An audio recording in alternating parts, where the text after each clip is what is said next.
3, 2, 1. You're about to hear a revolution in talk radio, Liberty Talk Radio, where the critical thinking will defrag your mind of propaganda-ridden viruses induced by mass media news programming. No BS here, just the facts. And now we present to you America's quintessential iconoclastic anomaly. Wow. In talk radio, your host, Joe Cristiano. Welcome, everyone, to Liberty Talk Radio, America's libertarian voice, broadcasting from our studio in Tulsa, Oklahoma, to around the world. I'm your host, Joe Cristiano, and this is your antidote to popular talk radio. Folks, it's time for us to take back control of our government now before this bureaucratic, oversized, and self-serving federal government starves us of our property, our freedom, our rights, and our liberty. But to do this, we must shed conventional thinking regarding our political structure. We need to be revolutionaries in thought, dissidents in action. Only after we recognize what our government is doing to our freedom and our Constitution will we start taking it back. And this program is just about that. Today, we're pleased to have as a returning guest the economist Andy Sutton. Andy was formerly of the financial community, however, is now involved for the sole purpose of blowing the whistle on corruption and helping people around the globe become their own advocates. During our broadcast, we invite you to call 646-652-4620. That's 646-652-4620. You can listen to the broadcast on the telephone if you'd like. We have plenty of lines. Or if you want to break in, ask a question, or make a comment, please dial 1 so that we know that you want to become part of the show. And today we're going to be talking about the emperor has no clothes. Have you heard that expression? Andy, welcome to Liberty Talk Radio. Hi, Joe. It's a pleasure being here as always. Thank you for having me. Oh, my pleasure, Andy. Andy, let me diatribe just a little bit. But, you know, I've been through many election cycles, as you could imagine, being as old as dirt that I am. And they've always concerned me. I've never been ecstatic about who won or who lost. I knew it didn't make much difference. This time, it's very different, and I'm not certain why, but this is the very first time, regardless of who won, I was afraid for America. And I don't mean that, in a lofty sense, but I'm really concerned about where we're going. I don't see any answers. I hear fluff, and I hear emotion, and I hear belief systems that people have in the process that they shouldn't, credibility of the system that they shouldn't have. And I think for the first time after an election, it's the first time that I'm really scared. And I know that sounds kind of over the top, but I'm really concerned. I don't think this time we're going to make it. And with the euphoria, it makes it even worse. Do I have any need to concern, or am I overstating my case? No, I think you're making a very good point here, because this is almost like, and I'm going to warn the listeners up front that probably there's a lot of people that aren't going to like what we're going to talk about today, just from what we discussed in the pre-show. But this is, I'm apolitical when it comes to, I don't have any allegiance to any party. I'm kind of like you. So the benefit of that is we can kind of look at things a little bit more objectively. Once you shed the allegiance, or never have it in the first place, it puts you in a better position to analyze things. And what we're seeing now is almost exactly the opposite of what we saw back in 2008 on the other side of the political spectrum, where you had, one group that was very, very excited, euphoric, everything's going to be fine now, everything's going to be fantastic, the troops are coming home, the deficit's going to go away, everything's going to be fantastic. And here we are 8 years later. The troops haven't come home. They're involved more in different places now than we've ever been. The economic situation's an absolute joke. You will listen to these guys on CNN and what have you. Even those guys, they're reporting, numbers that are just totally out of touch with reality. And I fear for the country as well, because I think basically that this is a shuck and jive, really. You've got a guy who won, was elected, however you want to look at it, who believes in the Keynesian system. All right, so and we've already heard that, he's made comments that he doesn't mind, running up the national debt to stimulate the economy. So that's Keynesianism right there. So there's no difference in thought there from anybody else over the last almost 100 years. So that's a big deal. I'm not even going to worry. I don't even discuss really the social, and other stuff. But just the appointments that have been made so far, the people that he's surrounding himself with are the same people that prior administrations have surrounded themselves with. They're bankers, Goldman Sachs in particular. That place is a cesspool. You find any dirty deal on this planet, and chances are going to be pretty good that Goldman Sachs is going to be right in the middle of it, right, in some way, shape, or form. And having yourself surrounded with those kind of individuals, how are you going to drain the swamp when you're, piling up the pond scum at the bottom of the pond or all around you, as your advisors? And this to me just reeks of, the new boss is starting to look an awful lot like the old boss. And I'm not having the euphoria that a lot of people are having right now. And, if people want to get angry about that, that's fine. I just posted an article on the blog. It was written by Time Magazine, who declared this guy to be the person of the year. And it's talking about the conflicts of interest that are involved here. And while, they're a left-leaning organization, okay, well, is it true or not? I don't care which way they lean. Is it true or isn't it? These appointments, these cabinet positions, are these people you would think you would want to see, a president who intends on, say whatever's in his capacity to change things? Are these the kind of people he wants advising him? Probably not. So it doesn't matter to me which way the publication leans or whatever. This is what we're doing. This is who you're surrounding yourself with, and I'm not seeing any difference. So yeah, I'm afraid too, and I think this is actually worse. If you'll permit me the extension on that, I think this is worse than if the other side would have won, because there you knew what you were getting. Right. Exactly. Here I think you're getting a lot of what we're going to see is at the end of the day, when 4 or 8 years or whatever is over, that there's been a huge deception that's gone on. Yeah. That's my opinion. I invite Mr. Trump to prove me wrong. I hope he does. I really do, because I don't think this country is going to survive another act of betrayal. Honestly, I really don't. Yeah. Everyone seems to be euphoric because Trump, went to the Carrier Corporation and saved 1,000 jobs, and that's the man we needed in the White House.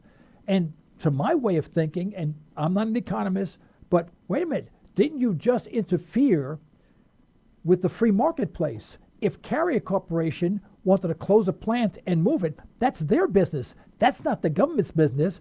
The government is to ensure that we don't have unrealistic regulations, unrealistic taxing, etc., to all companies, to make them competitive internationally, not to pick and choose what company will stay and what company will go because of the number of jobs that you may save. And that, to me, smacks of crony capitalism. And although it saved 1,000 jobs, what about the guy across the street? He goes, hey, wait a minute, guys. I think I want to move to Mexico now. Now, would you pay me to stay here? Am I thinking wrong? Because I'm not an economist. I'm just looking at this from a pragmatic point of view. Well, no, I mean, you're absolutely right. What you have here is, again, more merging of government and business, where you have the government saying, well, we're gonna pick and choose which firms, which entities, concerns we want to remain here in the United States, and the rest of them, well, whatever they want to do is fine. We don't really care. I mean, you're right. The government once again is overstepping its boundaries and getting involved in the business cycle, in business itself. It's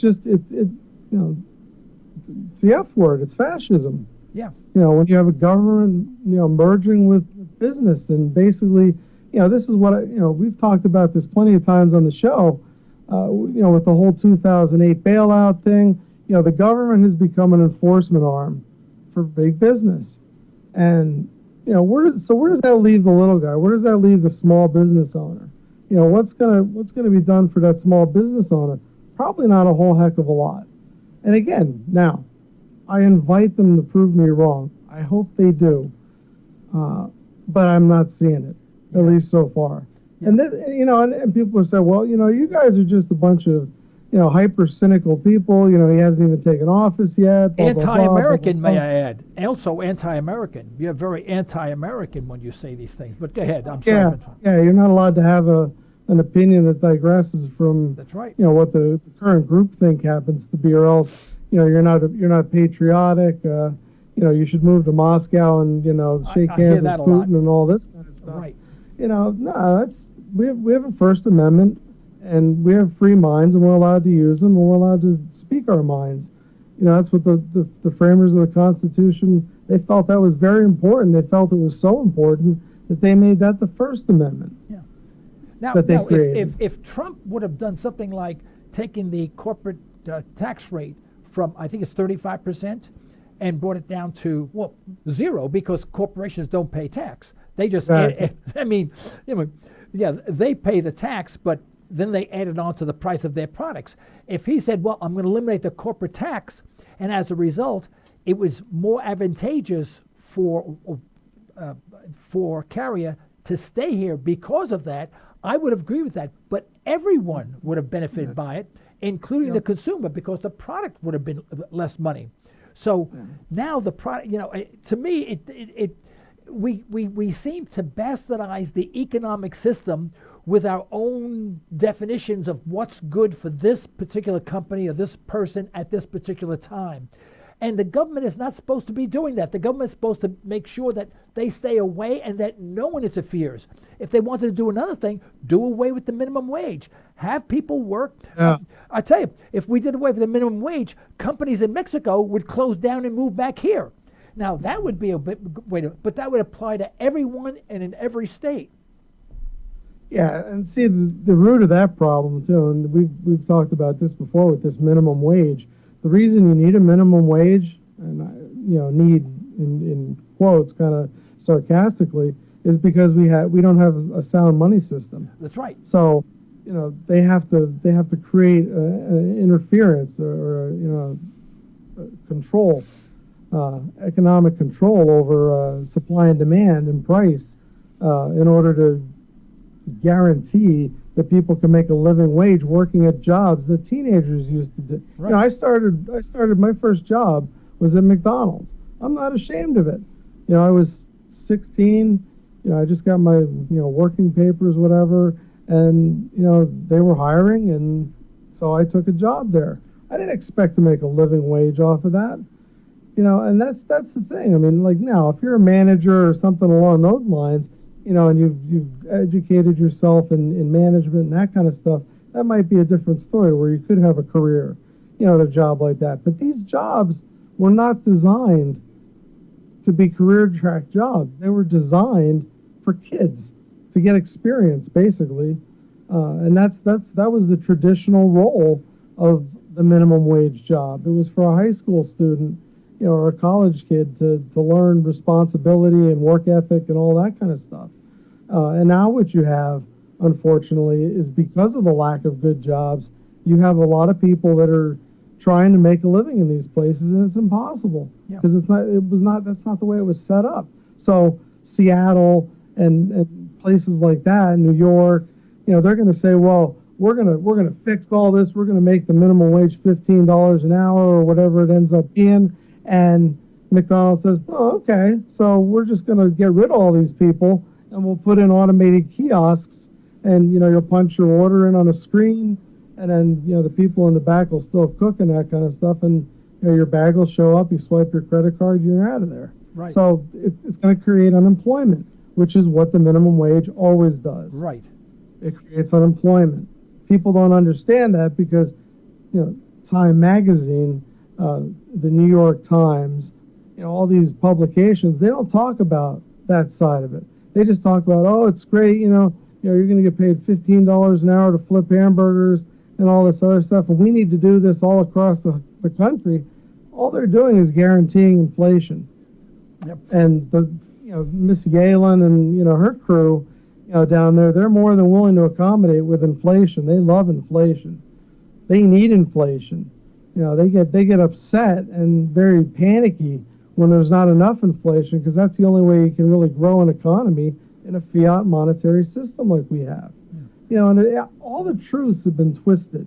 And this is nothing that just started, a month ago when we had the election. This has been going on for decades. Right. And that's what I think people need to understand more than anything else. This has less to do with Donald Trump than it has to do with the way we look at so many of the things that go on, in the economy, with the government, how society interacts with the government, how business interacts with society and the government, and things like that.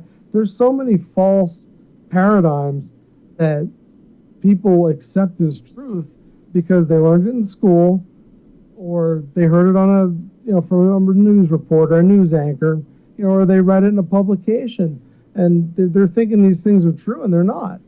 So we have all these false assumptions, and what do you get when you have false assumptions? Garbage in, garbage out, that kind of thing.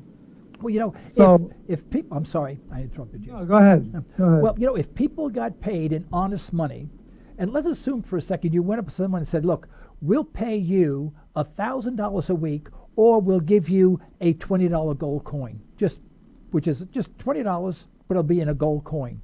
Which would you take? How many people would take the gold coin? Because the gold coin would translate to over $5,000 a month and over $60,000 a year. But it'd be one $20 gold coin.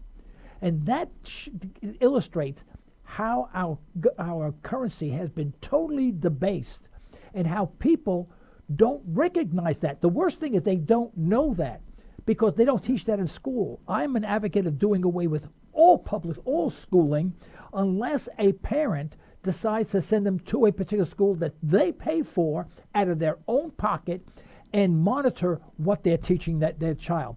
Because no one's learning anything at all today. By virtue of the fact, when they interview the college students that were during the election, these college students really did not understand, Hillary's position, Trump's position, nor Bernie Sanders' position. But if someone said, hey, governments can provide this free to you, to the student, it was free, so why wouldn't you want it? They had no concept of circumstance of what we're doing. And so I am very down as far as being optimistic. I'm not optimistic at all as to where we're going, because we don't have a popular mentality to support doing the right thing. That's what bothers me. No one would support it because they don't have the mentality for it. Well, and again, it's like you said, the education in this country it's become indoctrination and basically brainwashing. Free lunch, that there is such a thing as a free lunch, because a lot of the kids get free lunches, but nobody follows it through. It's like you said, mile wide and inch deep when it comes to intellectual critical thinking. We don't teach critical thinking. We don't foster critical thinking through the environments that we have young people learning it. So what do? They get to college and they hear some guy get up on a platform and behind a lectern and say, well, I believe college should be free for everybody. They think, well, that's great. Nobody takes the next logical step and go, all right, so my college has 150 professors or whatever. Who's going to pay their salary if I'm not paying any tuition? These buildings, they all have to be heated, they all have to be cooled, they have to be maintained. How's that going to happen if I'm not paying any tuition? But nobody thinks that. They hear free tuition, go to college for free, I'm in, sign me up. Nobody takes the next step and thinks about these things. And that is where you take a look at the younger generations. There are some exceptions, thank God. There are some young people that do exercise independent thinking, and they're questioning a lot of this stuff, which is good. We need that, but we need a lot more of it. And reaching them is very difficult, just because they're used to learning in a way that's different from how guys like us are going to communicate with them. They learn on Twitter. You and I, we're not part of that generation. Oh yeah, so you have I never tweet on anything. Gap too. Never do. They're not going to sit and listen to a show like this, unfortunately. And they should. Maybe they'll learn something, right? Yeah. Well, and you even look at the books that they read. I remember when I was in high school, we had to read all different kind of stuff. 1984 was one of the big ones. Right. That became one of my favorite books. Yeah. Just because, and over the years, it's become more and more. Eric Blair, wow, you really nailed it. You had it all going on there. As far as where things were headed. We're so close to that now, and people just they don't realize. Yeah. So it's the economic paradigms are distorted. What was it? 2011, we had this huge battle over the debt ceiling. Remember that? Yeah. They were arguing, and there was a deadline, and all this other kind of stuff. And the stock market went wild, and a lot of people made a lot of money, and a lot more people lost a lot of money. And now it's to the point where they just say, well, you know what, we're not even worried about the debt ceiling. Nobody even cares. I looked at the counter before the show. We're 104 billion away from 20 trillion in national debt. And here's the thing. I went back and dug up a Ron Paul campaign ad from 2012, and just 4 years ago, he was talking, and part of his campaign ad said 14 trillion in national debt, and here we are. Yeah. Just 4 years later, we've added another 6. It's going parabolic. It doesn't matter who's in charge, and that's what people need to understand. You're not going to go in there and say, well, we're just going to lower the national debt. No, you're not. All the underpinnings have been blown out, by 50 years of, reckless irresponsibility, on the part of government, and, trying to, give away something for nothing and get people dependent on the government, and that all the paradigms have to change. And this is why I get really upset when people, talk about it like one guy or one woman or whatever, elected to one office is going to change the whole thing. First of all, if they knew anything about the system of government we have, the executive branch is only there to make sure that what laws and measures that Congress passes actually get done. The executive is not supposed to be out there setting policy. Right, but that's all he's doing now. Yeah, but that's all the presidents do now. Right. Is that, and of course that's put into their agendas by the guys behind the curtain, basically. But we've blown. We don't even understand that anymore. That the whole constitutional republic that we have, that we were given, we've blown it. We squandered it. So you've got. My opinion is, look, if people want to fix something, if people want to help contribute, because I know there's a lot of people out there. I get emails every day from people who are very frustrated about what's going on. Say, you know what? Look in the mirror. And this is not to be getting down on anybody. What can I do? Right. Personally, first. What can I do? I can clean my own backyard, so to speak. And then I can encourage my friends, family, neighbors, acquaintances, coworkers, whatever, to do the same thing. I'm not going to change. You're not going to change what goes on in Washington, D.C. or London, or Brussels or any of these other places. But we can sure influence our the circle that we live in. and try and educate people, at a much smaller local level, to why it's a bad thing, just to run up debt in a wanton fashion. Yeah, the bill does come due. What's going to happen when the bill comes due? What are we going to do? Oh, well, we have the reserve currency. We can just print it. Well, that's being challenged. That's why we're fighting all these wars. It's more over the petrodollar than it is really about the petrol. Right. But when you bring these things up, you're considered, oh, you're negative. You don't have a positive attitude. You have to have a positive attitude. That's how things work out. So stop being a doom and gloom. I hear this all the time, and it drives me nuts. You cannot criticize it or have any critical thinking because you're negative.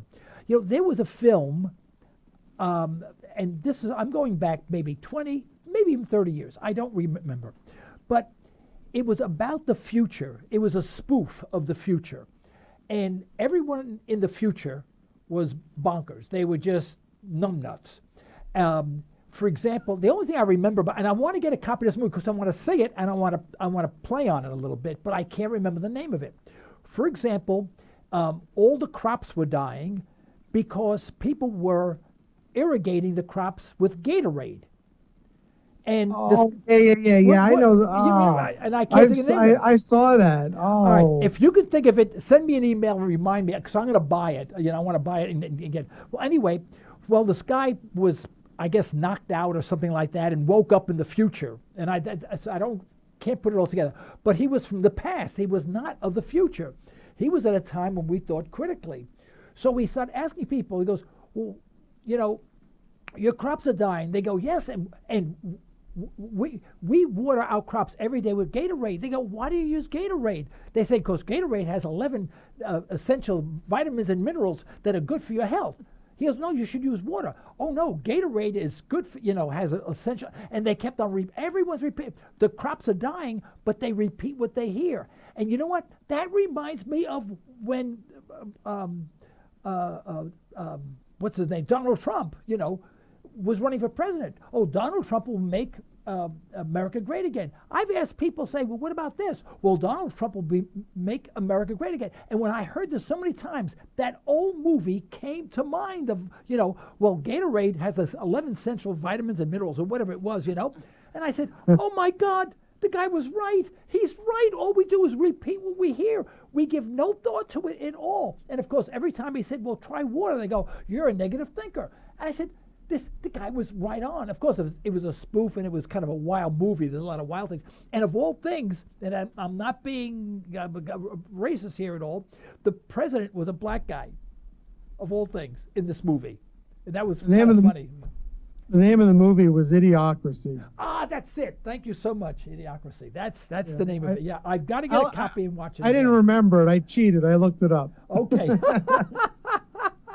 Well, and everyone should watch that. And it brings up a great point. Remember Hank Paulson, Treasury Secretary, back during the Bush era. He was sort of, in the middle of that whole thing in 2008 with the bailouts and all that, and then they took the money and, just gave it to the banks when that's where Congress didn't give them authority to do that. But then, see that whole thing. What was his tagline?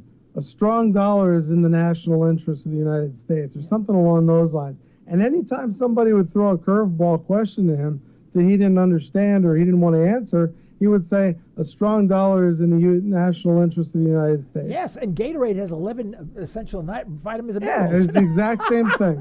Exact same thing. I can't tell you how many people that I talked to at the time, clients at that time, and what have you, that would say, well, a strong dollar is in the national interest. Well, you didn't come up with that. You heard a schmuck on TV say, and who is he? Oh, wait, Hank Paulson, former Goldman Sachs CEO. Yeah. Imagine that. Yeah. What do you think about the people that Donald Trump has selected to head the individual cabinet positions? Well, the one that I'm paying the most attention to right now, and just because this is my area of interest, is the director of the National Economic Council, and it looks like it's going to be a guy by the name of Gary Cohn, and he's a Goldman Sachs boy. Oh boy. So I mean, this is what I'm talking about. We're bringing in people, and these are going to be basically advisors, and these guys, they have their own interests. I heard somebody say, in an interview, it was quite a few years ago, once a Goldman boy, always a Goldman boy. And this whole revolving door between the government and Goldman Sachs, and it's, other banks also to a lesser extent, they're the big one now. This whole revolving door, if you're going to do this quote unquote emptying of the swamp, the first thing you got to do is not associate yourself with any of these guys. This, what's his name? Steve Bannon, I believe he's a Goldman Sachs boy, or he got, quite rich off of an association with them in some manner. So, you see this kind of stuff, and it makes it really hard to come up to the conclusion that, well, things are going to change. You got the same people, the same types of people in these positions, that have been around for the last few decades, and we know what's happened there. The debt's gone up, the living standard for the average person's gone down. We've become embroiled in more foreign conflicts, over this, that, or the other thing. How's it going to change if, it's like insanity. The definition of insanity is doing the same thing over and over again and expecting a different result. So we're bringing the same kind of people in, and all of a sudden, but this time it's going to be different. That's right. I'm sorry, I'm not buying it. I'm not buying it. Yeah. Ross Perot, when he was running for office, was that in 1992? 1990? Yes. 1992, Yeah, 92. Right? Yeah. He was lamenting that we're in a crisis situation because our debt was approaching $4 trillion. I mean, when you think about it, boy, we would be in financial nirvana if it was $4 trillion today.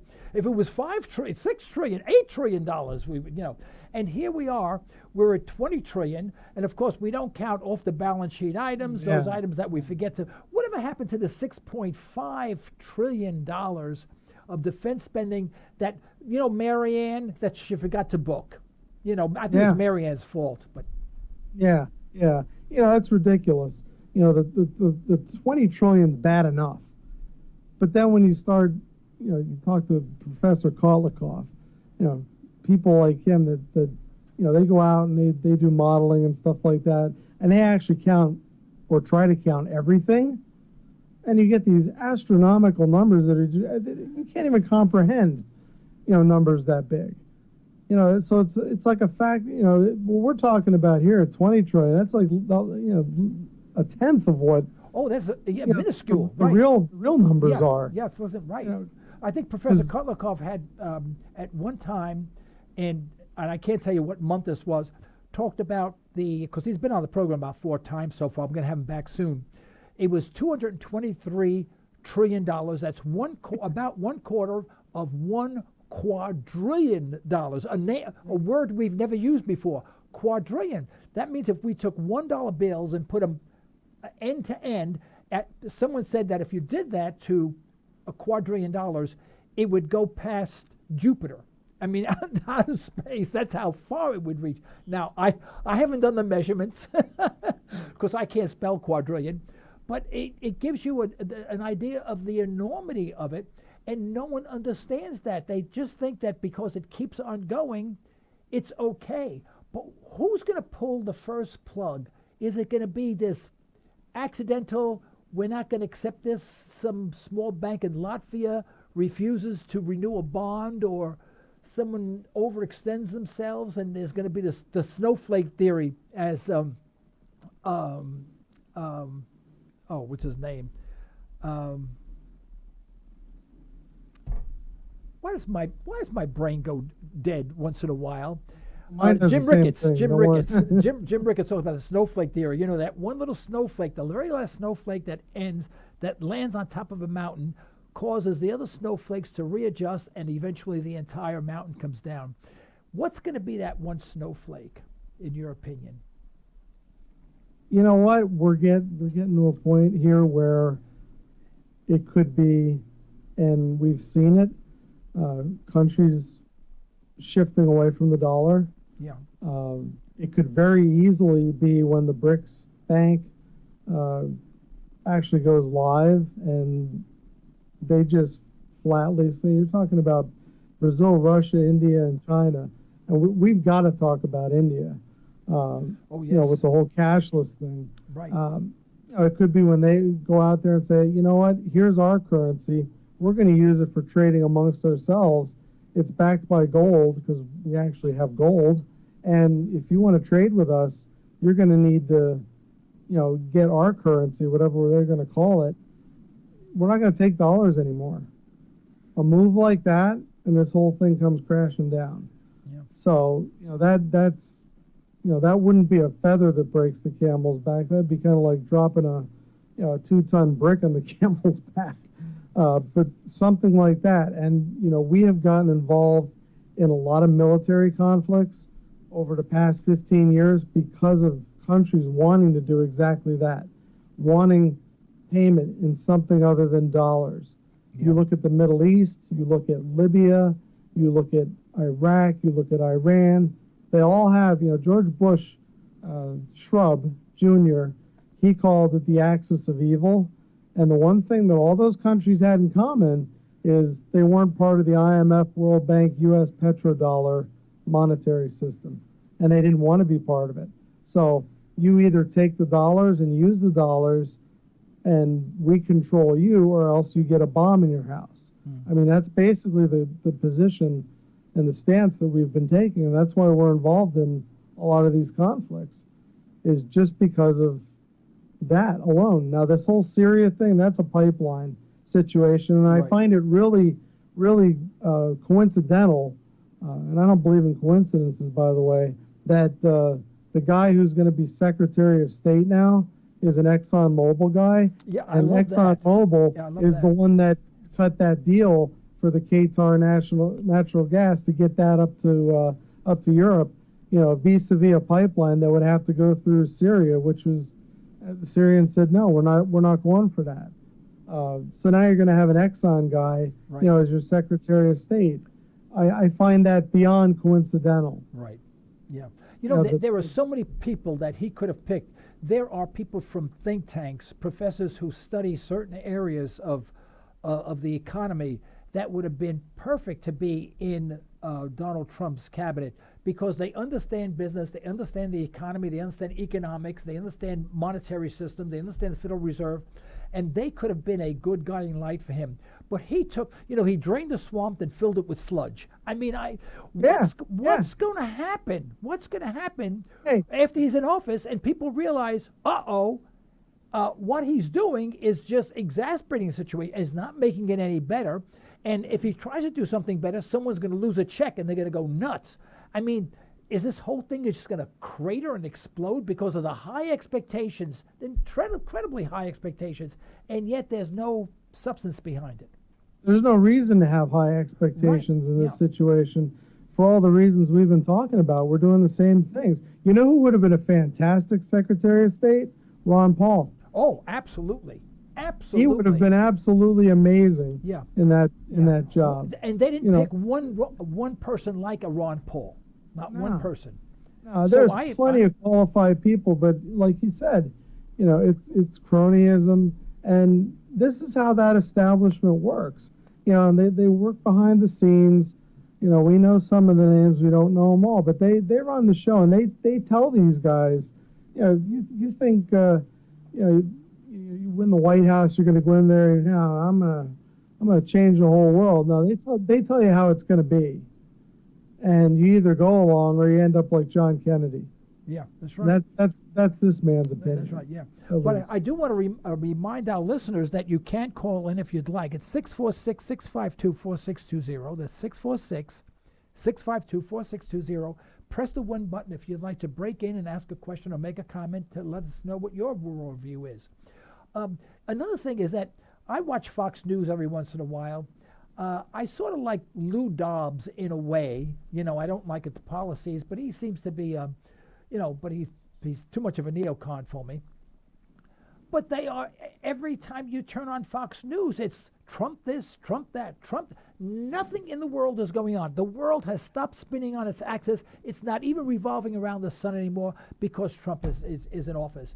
And I'm finding this so objectionable how a station that claims to give us, the real scoop on what's going on, in focusing on one person, and he's become more than godlike. I mean, God would have a difficult time doing what Trump says he's going to do. I mean, and yet they give him godlike powers, and they're ecstatic. And I think a result of that is that all of these neocons are being reassured and double reassured and triple reassured that everything that every misconception that they had about the economy is true. It's going to be a misconception, but you're going to believe it. And it scares me. It just scares me that no one's being at all critical on anything that he does. No, it's almost, like I said, it's almost the exact opposite of what we had 8 years ago. You weren't allowed to criticize anything that Obama said. If you did that, if you offered criticism, then you were a racist. Right. If you criticize now you're un-American. Right. And it's just, I'm sick of the labels. I know you are. You can't speak your mind without, you're not patriotic. What do you mean I'm not patriotic? What? Because I want to see people have more control over their own lives? I don't want banks running the freaking country. Now it makes me unpatriotic. Stick it in your ear. Yeah. Seriously, I'm sick and tired of it.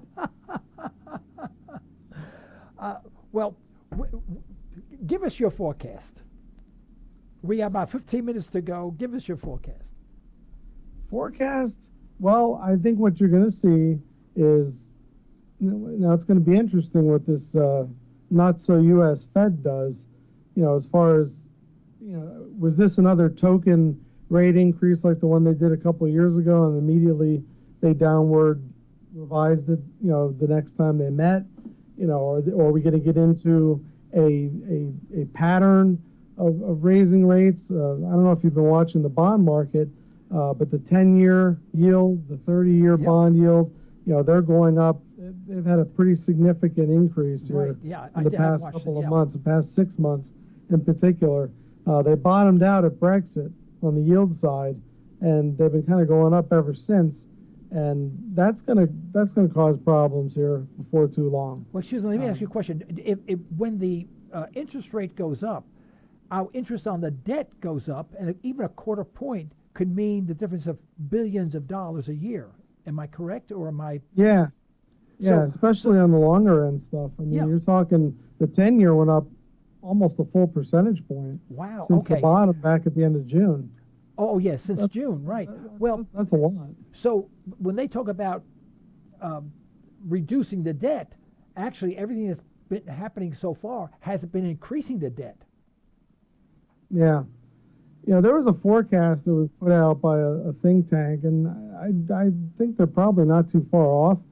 They were making the assertion and claim that by the year 2023 that nearly all, if not all, of federal tax revenues were going to go towards entitlement programs, military, and servicing the national debt. Yeah, I think Michael Tanner's in his book, the debt cliff. I forgot the name. I read this book. Michael Tanner from the, I think it's a Cato Institute. Was that Cato? Yeah. And it's not the demographics cliff. It's the debt cliff, or something like that. I can't remember the exact name of it, but excellent book. And he said he has a graph that shows what it will be based on what the expectations of the interest rate will be, and the interest is phenomenal. What happens to the debt is just, it literally goes straight up. It's not even on an angle anymore. It goes straight up in a couple of years, but my question is that it can't reach that point because people will stop taking the dollar. That's just it. That's going to be when the rubber hits the road. Yeah, I mean, when you get to a point where we're printing billions more, and you realize that we are quadrillion dollars in debt, I mean, after a while, people say, no, thanks, I won't renew it. Just give me my money in any other currency. It's all over. I mean, one person has to do that. That's the snowflake theory. The whole thing goes. But how do you see this playing out eventually? I mean, obviously, we can't pay it off. No, we can't pay it off. I mean, that's already a foregone conclusion. So the way I see this happening is there's going to be a lot of what we're seeing now. There's going to be a lot of tension between countries that want to break away from the dollar standard. They're starting to get together. You notice you have Russia and China become very tight. Iran is in there. Right. India's in there, Brazil's in there. I mean, South Africa, we've talked about them. Right. A lot of these other, second tier, basically, economic powers, they're starting to band together, with that primary group. And, this doesn't happen overnight. It's not one of those things where you just flip a switch. They're basically posturing and positioning themselves, to switch off, to go away from the dollar. And, who knows when they determine that they're ready to do that. Especially the Russians, they're very quiet, but they're a very strategic group too. Right. And they the think Chinese long-term. the same way. I think that, if we try to go in there and say, we're going to tariff, everything that comes into the country from China, that could be something that triggers them to just saying, you know what, then the heck with you. We're not going to take your currency anymore. Yeah. We're not going to buy your bonds. Your bonds are junk bonds. They shouldn't be rated AAA. They should be rated triple F minus. Yeah. That whole thing, that whole bond rating system, that never got fixed. That was a joke back in 2006 and 2007 with the mortgage-backed securities and all that stuff. That was never really addressed. So, that's all it takes. One of these big countries to say, we're not going to do it anymore. No, what? The Federal Reserve, they're going to buy all the debt. But why do they do it? That might be their plan too. Hey, if they buy the debt, they own the country. Excuse me, what was that? Oh, yeah, my board operator said to take us down. He's probably right, to take us down. But I mean, if someone came up to you and said, look, I don't make enough money really to pay my mortgage and my car payment and my credit card and my food for my family. I'm shy every single month by a considerable amount. I owe a couple of $100,000, in debt with credit cards, car loans, house loans. Can't make the payments. Would you please lend me some money? No, you would say, of course not. I mean, you can't. Well, this is the condition that we're in, but the American public doesn't recognize it. It's like, oh, no. We have the world's reserve currency. It's as good as gold. We can never default. We're the strongest currency. It's like Gatorade has 11 essential vitamins and minerals, and no one wants to say, we are bankrupt. This is why we titled the episode, The Emperor Has No Clothes. Because that's basically what you've got going on here. Yeah. I mean, you have all these misconceptions that we've been talking about, and the emperor has no clothes. And the problem is nobody's willing to, I mean, it's like the 800-pound elephant in the room, whatever analogy you want to use for all these situations. Nobody is willing to stand up and say, I didn't hear it once, except from people like Gary Johnson, Darrell Castle, talked about it, during the presidential campaign. But of course, they're not allowed to be on the same stage with the other two retards because they're not part of the system. That's right. That's another crock there that people shouldn't tolerate. Right. Why is it that the taxpayer has to pay for the campaigns, of two establishment candidates, and you have these other people who are just as legitimate? And you look at some of these platforms and ideas. There's some good ideas in there. Well, oh yeah. Even although I don't agree with Jill Stein, I mean, she had her ideas were better than the mainstream candidates. Oh, absolutely. And you know what? At the very minimum, and like you, I don't really agree with a whole lot of what she had to say. But you know what? She should have been allowed to be on the stage. Absolutely, she had the right to be there because she was in enough states that if people would have voted for her, she could have been president. So I mean, you can't. They do that all over the world. In fact, Cato came out with their 2014 Human Freedom Index. Takes them 2 years to compile information from 2 years back. Takes them 2 years. So, and the United States now was number one a few years ago. Now we're in 2014 we're number 24. We're probably closer to 30 of all the major countries. 24. I mean, Latvia, I think, is ahead of us. And this takes into consideration everything from medical care to the military to ease of opening a business to taxation to you name it. It has every component available. And people think that we're the freest country in the world. No, we're not. We're far, far from it. In fact, and we're sinking quickly. But again, you're a negative person. You don't think positive. You're anti-American, and obviously you don't drink Gatorade. Yes, because it has 11 essential vitamins and nutrients. Oh, I'm glad you know that. Anyway, now, what I don't understand is that I hear people say, "Well, our currency is not that strong. It's wobbly. If it could collapse. So you should have 5 to 10% of your net worth in precious metals." Why only 5 or 10%?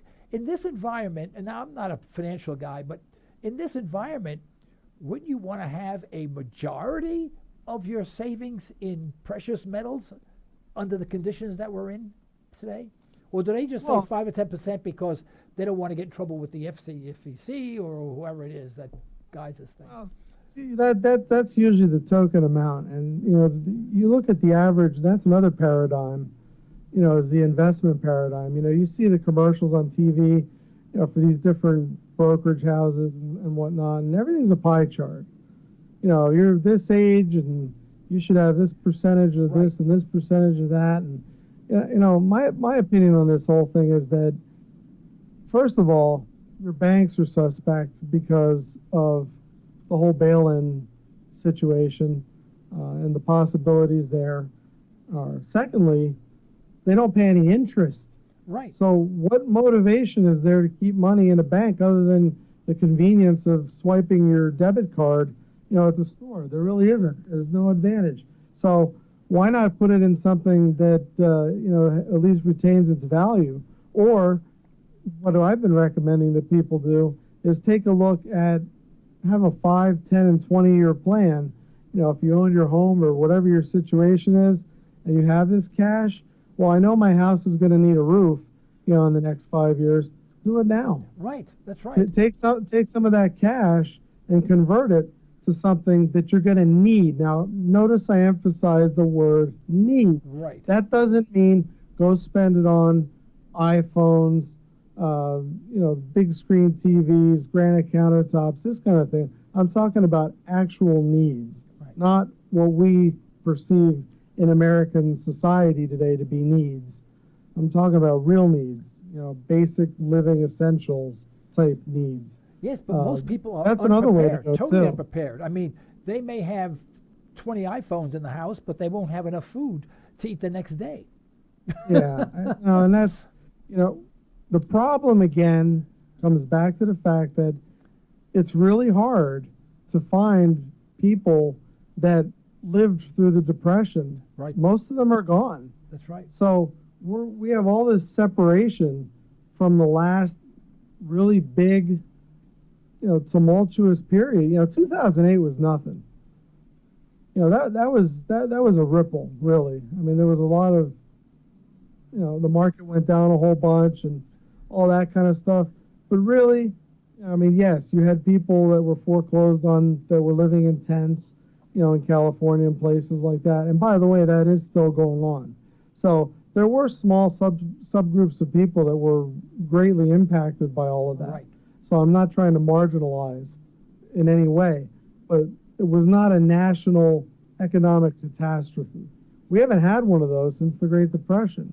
Yeah. You had the 70s and, the embargoes of the oil and so forth and so on. And by the way, everybody thinks that the embargo of oil was caused by, political reasons and this and that, and they throw Israel in there and blame them.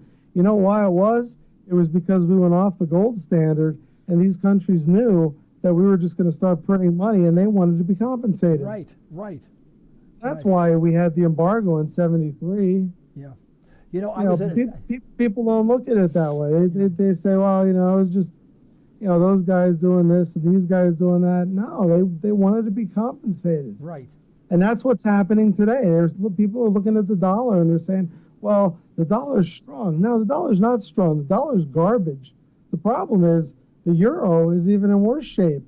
Oh yeah, You know, absolutely, much worse. that's almost 58% of that dollar index. Yeah. So, you know, and then you look at the pound. That's the second biggest component after the euro of the dollar index. And look what happened to the pound after Brexit. You know, those people in England are going to pay for that decision to embrace freedom. You know, the bankers are going to make sure of it. You know, they're going to pay for that. You know, I was at a meeting, a business meeting the other day, and they always ask me economic questions. I don't know why, because I'm not an economist, but financial questions about what's going on. Because I think most people, you know, just watch mainstream television. They know I don't, and I have a radio program, and I talk to economists like you. And the first, when they opened the meeting, and they said, Joe, what's going on? They just threw the whole thing on my lap. And they said, you know, what do you think about, you know, the course that we're on? And very simply, I said, you must understand that there must be pain. That's all I said. There must be pain. And then what do I get? You're so negative. Yeah. You're so, no, you cannot do you cannot avoid. I can't take heroin and narcotics and smoke all sorts of bad crap, and you know, for 30 years and be high day and night, you know, and then get off and say, you know, I'm going to stop and get myself a good job now. There's going to be pain when I get off the stuff, and they don't understand that. And all I got was, why are you so negative? I'm not. I just said law of nature. You falsify the world by giving it drugs, if you will, or money or whatever, and you print money out of nowhere. When you stop, there's going to be pain. You're so negative. And not only that, but Gatorade has 11 essential vitamins and minerals. You know, same again, all over again. Well, Andy, we're about out of time. Let me give you the last minute or two to wrap things up, okay? And then we'll see you about another week. Won't you be back in a week or two? Yeah, I believe it's 2 weeks on the 28th. Okay, great. We'll be back here again. Weeks. All right. And we'll have an article by then to talk about, because you know we've been kind of taking a little bit of a break here, because like you said before, everything is just election. Everybody's so dialed into that, it seemed almost, you know, like a waste of time to, you know, to put something economic out there, because I honestly didn't think people would even take a look at it, because everybody's so fixated, you know, on this whole. I've read your articles on your Andy Sutton's Extemporanea. Am I pronouncing that correctly? Extemporanea. Yeah. Yeah, and the last one was it had to do not that Emperor Has No Clothes. That was what I put down. It was a total. I guess we're going to talk next time about the total disregard of economic laws. But what was your last Extemporanea? What was the title of that one? I just read it. I just read it yesterday, and I can't remember the name of it. It was something that a reader had sent me on basically the current state of affairs, and I posted that up there, and then made my own comments as well. And this guy nailed it. And I'll give, you know, he asked for anonymity, but I'll tell you this: he's not from this country, but he knows more about America and what goes on here than most of the people who live here. That's interesting. Wow. Yeah, it's very interesting how a lot of times you'll find that, you know, people from other countries know this country better than we do. Yeah, it's a shame. You know, so I appreciate the insights I get from those people. I really do.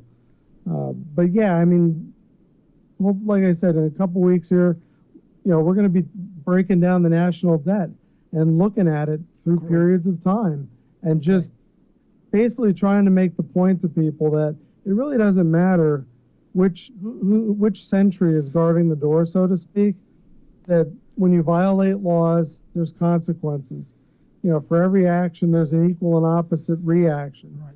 Yeah, you might be able to delay it with some fancy schmancy statistics and that kind of stuff, but there's always a reckoning day.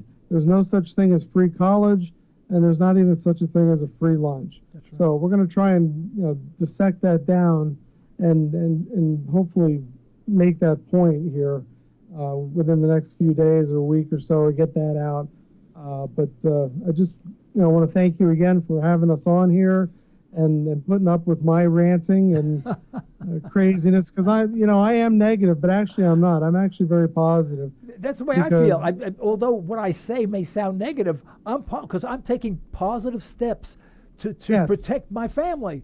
Exactly. And whenever I do something, I think of my wife, because she doesn't do these things, just like my wife does things for me that I wouldn't do for myself.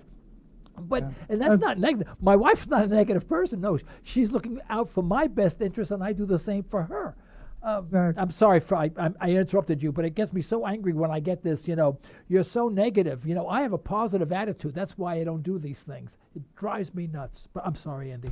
I'm the same way. We can take control and take responsibility for ourselves, and because we still do have the freedom to do that, to varying extents depending on your circumstances, that's a good reason to be positive. That's right. So people just have to embrace that and stop looking to Washington, D.C. or their state capital, or some elected official who knows nothing about how the average person lives for answers, because they don't have answers. That's right. Look in the mirror when you want some answers. That's the place to start. And I wish Trump would say that. Well, Andy, thank you so much for being on Liberty Talk Radio. We look forward to your return visit in a couple of weeks. Thank you so much. Thank you. I can't wait. All right, great. Folks, this is the end of today's broadcast. We'd like to thank our sponsors for the financial support, and we'd like to thank you for listening in. You can further the cause of liberty by recommending this program to your friends, and let us hear from you. Our email address is comments@libertytalkradio.com. Remember, you're either allowing your liberties to be taken away or you're striving to protect them. At least that's what my wife says. Until next time, this is Bill Cristiano. You've been listening to Liberty Talk Radio. Stay well. Stay tuned.